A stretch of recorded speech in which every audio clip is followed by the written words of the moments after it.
Сәлем достар, сіздермен EasyKZ. Инвестиция, қаржылық сауаттылық тақырыбын қазақша, қарапайым тілмен түсіндіретін арна. Бүгінгі видео мұсылмандарға арналған инвестиция жайлы болмақ. Мұсылмандар қайда инвестициялап қаражаттарын көбейте алады? Қандай құралдарға инвестициялау харам болып табылады? Халал инвестициялау кезінде неге баса назар аудару керек?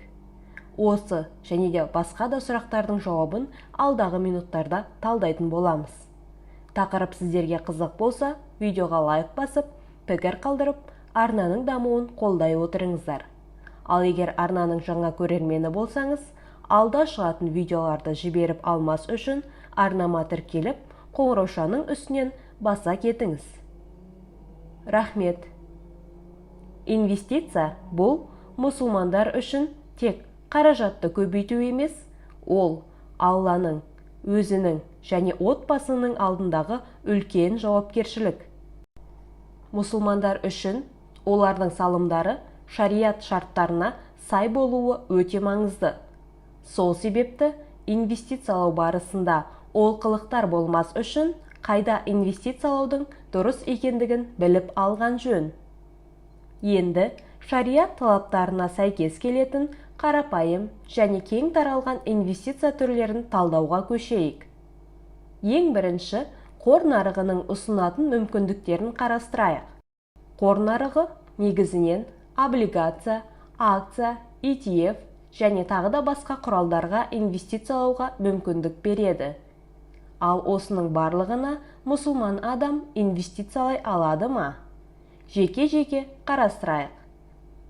Акция бұл ең көп таралған құрал. Мұсылмандар бұл құралға инвестициялай алады.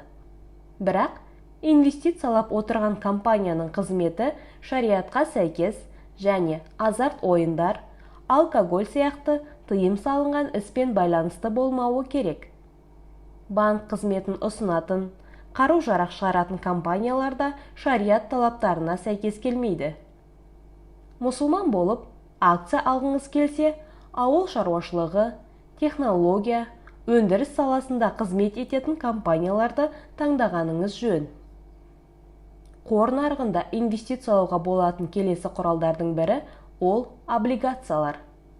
Қысқаша айтқанда, облигация дегеніміз компанияға немесе мемлекетке пайызбен қарыз беру. Бұл исламда тыйым салынған пайызбен байланысты болғандықтан мұсылмандарға инвестициялауға болатын құралдар қатарына жатпайды. Алайда, мұсылман инвесторды облигация сияқты қарызды құралдарға инвестициялау қатты қызықтыратын болса, олар сукукқа инвестициялай алады. Қор нарығында саудаланатын келесі құралдардың бірі ол ETF-тер мен пайлар. ETF-тер дегеніміз, қарапайым тілмен айтсақ, бірнеше бағалы қағаздың бөлігінің бір құралға жинақталып сатылуы. Бұл құрал негізінен мұсылман адамға инвестициялауға болатын құралға жатады. Бірақ ETF құрамын нақтылап тексеру керек. ETF құрамына шариат заңына қарсы келетін компаниялардың бағалы қағаздары кірмеуі міндетті. Алайда, қазіргі кезде ондай құралдарды арнайы инвестициялық компаниялар жинақтап шығарып, мұсылмандарға таңдау мәселесін жеңілдетті. Келесі инвестициялық құралдардың бірі ол алтын және күміс. Бұл ертеден келе жатқан бағалы металдарға мұсылмандарға инвестициялау рұқсат берілген. Бұл металдарды физикалық тұрғыда алып сақтаған жөн. Алтынның немесе күмістің құны жоғалмас үшін және физикалық зақым келмес үшін банкте сақтауға рұқсат берілген. Инвестициялаудың келесі мүмкіндігі ол жылжымайтын мүлік. Яғни, жылжымайтын мүлікті сатып алып, оның бағасының өсімінен жалға беру арқылы пайда көруге болады. Бұл инвестиция түрі мұсылмандарға рұқсат етілген. Басты шарт, бұл жылжымайтын мүлік шариат заңдарына сәйкес келетін жағдайда қолданылуы керек. Мысалы, алынған ғимарат алкогольді өнімді шығаруға немесе сатуға пайдаланылмауы керек. Келесі, соңғы кезде көп талқыланып жүрген құрал ол криптовалюта. Криптовалюта дегеніміз блокчейнге негізделген электронды ақша. Бұл құралға мұсылмандардың инвестициялауға болатындығы немесе болмайтындылығы жайлы даулар өте көп.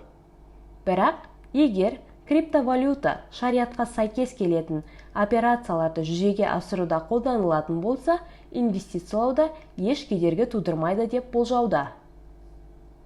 Осымен, мұсылман қауымға инвестициялауға мүмкіндік беретін құралдарды талдау соңына келіп жетті.